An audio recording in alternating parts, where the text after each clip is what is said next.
Et notre focus de ce samedi soir s'intéresse à une maladie silencieuse qui touche plus de 24 millions de personnes en Afrique et dont la moitié n'est pas diagnostiquée. On parle du diabète avec Stéphane Besançon, qui est directeur de l'ONG Santé Diabète, une organisation engagée depuis plusieurs années dans la lutte contre le diabète en Afrique. Les questions sont nombreuses. On parlera du manque de dépistage, d'une offre de soins le plus souvent insuffisante qui prive des millions de malades d'un diagnostic et d'un suivi adapté.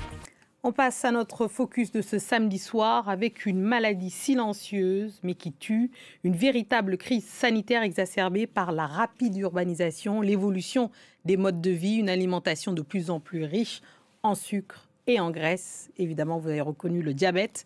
Le continent est aujourd'hui le théâtre d'une augmentation préoccupante de cette maladie avec près de 24 millions de personnes déjà touchées, dont la moitié n'est toujours pas diagnostiquée. Un chiffre qui pourrait doubler d'ici 2045. Près de 60% meurent de façon prématurée, soit 10 points de plus que le niveau mondial. Et pour en parler, on retrouve Stéphane Besançon, qui est directeur de l'ONG Santé Diabète, une organisation engagée depuis plusieurs années dans la lutte contre le diabète en Afrique. Stéphane Besançon, merci de nous rejoindre sur France 24. Pour Bonjour. commencer, pourriez-vous nous donner un aperçu de l'impact que le diabète a aujourd'hui justement en Afrique et en quoi cette maladie représente une problématique majeure de santé publique pour le continent? Alors, il faut rappeler qu'effectivement, le diabète aujourd'hui, c'est quasiment 5,3% de la population du continent. Donc, c'est une prévalence qui est assez énorme. Et comme vous l'avez dit, c'est la moitié des gens qui ne sont pas diagnostiqués. Donc, si on ramène, qu'on diagnostique tout le monde, on va avoir une prévalence qui va être très, très importante, ce qui est déjà le cas dans certains pays avec des prévalences qui avoisinent 8%, 10%. Donc, c'est un problème à la fois de santé au niveau des personnes elles-mêmes, mais aussi économique, parce que le diabète est une maladie qui coûte extrêmement cher aux patients et au système de santé. Donc, on a les deux côtés. On a à la fois la question de santé et la question économique qui est vraiment quelque chose de majeur pour l'avenir du continent. Alors, vous l'avez dit, le problème, c'est le dépistage, justement, le diagnostic. L'Afrique a le taux de personnes non dépistées le plus élevé au monde. Pourquoi le dépistage est-il si difficile à mettre en place en Afrique et quelles sont tout simplement les conséquences de ce sous-diagnostic? Alors tout d'abord, je dirais que ça a été un manque d'investissement global, hein, parce que c'est pas si compliqué que ça à mettre en place, mais il y a vraiment un besoin d'une prise de conscience que le diabète est là, comme l'hypertension d'ailleurs, que c'est une problématique majeure et qu'il faut agir. Donc ça, c'est déjà la première question. Et après, une fois que ces dépistages se mettent en place, on a deux problématiques, qui est l'offre de soins dans un premier temps. Qu'est-ce qu'on peut proposer aux malades?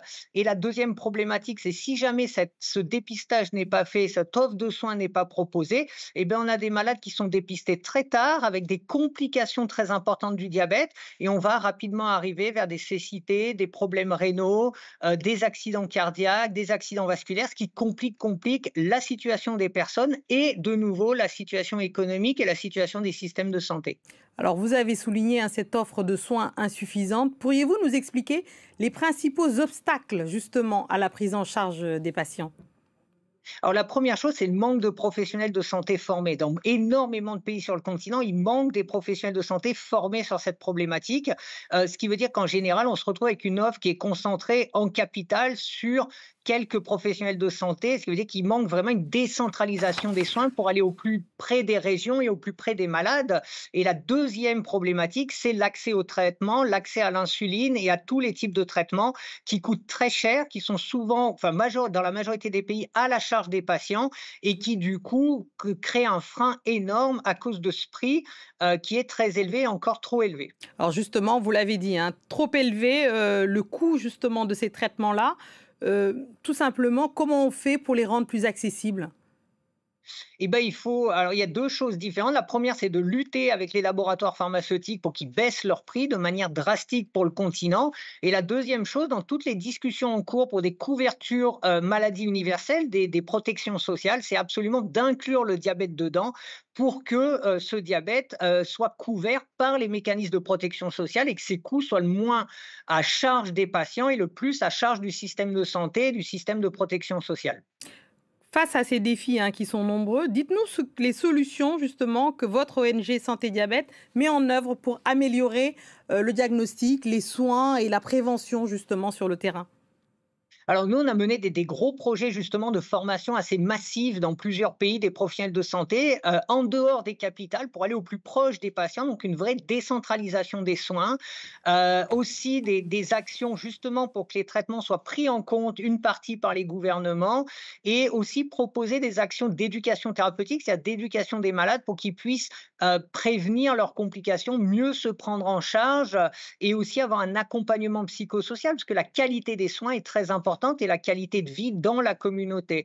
Autour de ça, une fois que les consultations sont opérationnelles, on a mis beaucoup de projets de prévention en place, parce que si on veut aussi stopper à terme la progression de la maladie, c'est aussi de réduire les facteurs de risque, que ce soit le surpoids, l'obésité, que ce soit la mauvaise alimentation, l'inactivité physique. Donc dès le plus jeune âge, dans les écoles, mais aussi dans les familles et dans la communauté, d'essayer de prévenir au maximum ces facteurs de risque pour réduire le nombre de nouveaux cas de diabète. Merci, merci infiniment Stéphane Besançon de l'ONG Santé Diabète pour tout cet éclairage et ces précisions sur le diabète qui tue sur le continent africain. Merci beaucoup d'être venu dans Merci le beaucoup. JTA de France 24.